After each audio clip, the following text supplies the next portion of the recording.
In my experience, people make big difference. It could be in a good way or in bad way.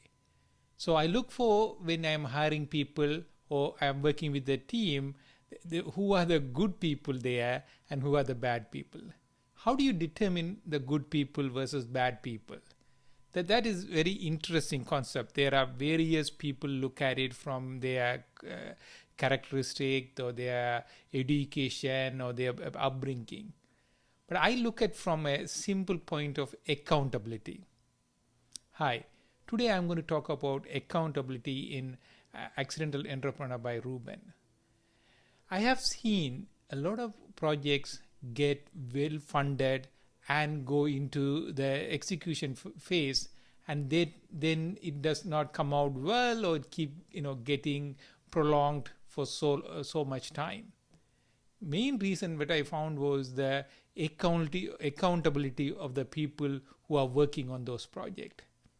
So there are good people and there are not so good people. I mean, I could say it's bad people, but their intention is sometimes there, but they miss that responsibility part of it.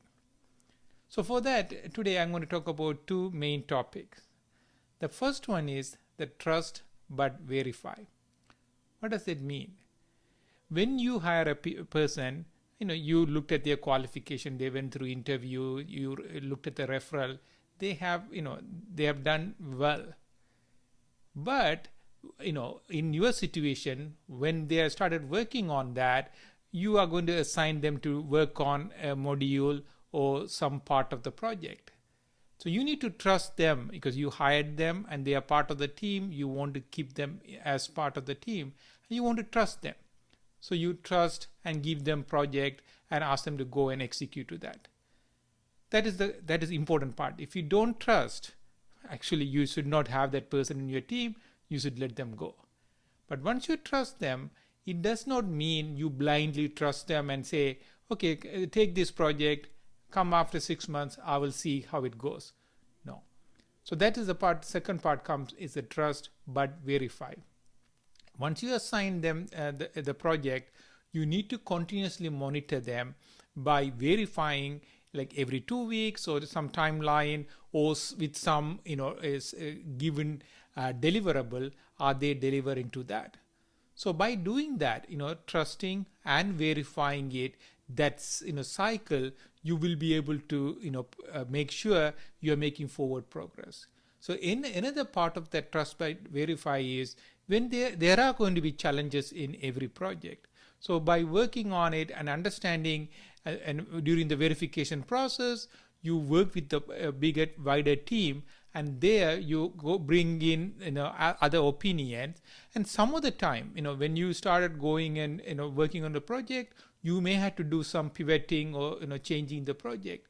By getting this information, you will be able to make adjustment early. So that is where you want to trust the team, as well as you continue to verify they are making the forward progress, as well as they are making the correct progress, and then we adjust. The second part of it is disagree and commit. So when you start this project, the people would have come from very different background. So you want to just make sure that they have their opinions heard, and you talk to them. And another one people talked about is constructive confrontation. So you want to enable that at the beginning of the project and able to discuss. As a team, you decide how you want to move forward. So that is where there will be some of the ideas will be turned down, as well as some of the ideas will be taken in. But because the people who are working with you should be able to disagree with some of the decisions you are making, but as a team you are making some decision and you go forward. And once you commit to the project, you want to put 110% of it to make it moving forward and making it successful. Again, in this scenario also, there are some of the new findings you will have to do a relook at it and pivot sometime. That is okay. But if from the beginning the person who is disagreeing person is there to say it is not going to work and sabotage the project, you don't want that situation. So that's where you had to make sure the people who disagree is still on board. And as a manager, you want to continue to monitor them, talk to them, and understand where they are coming from. And as the checkpoint comes, as earlier I talked about, you re-look at it. And if the progress you are trying to make is not happening there, and then take their input into that. But you don't want to continuously have people who are disagreeing and taking the morale down of the team, and even every turn of the time say, I said so, I said so. So you want to make sure that people are, whoever in your team, even though they disagree, they commit to the project, they make progress.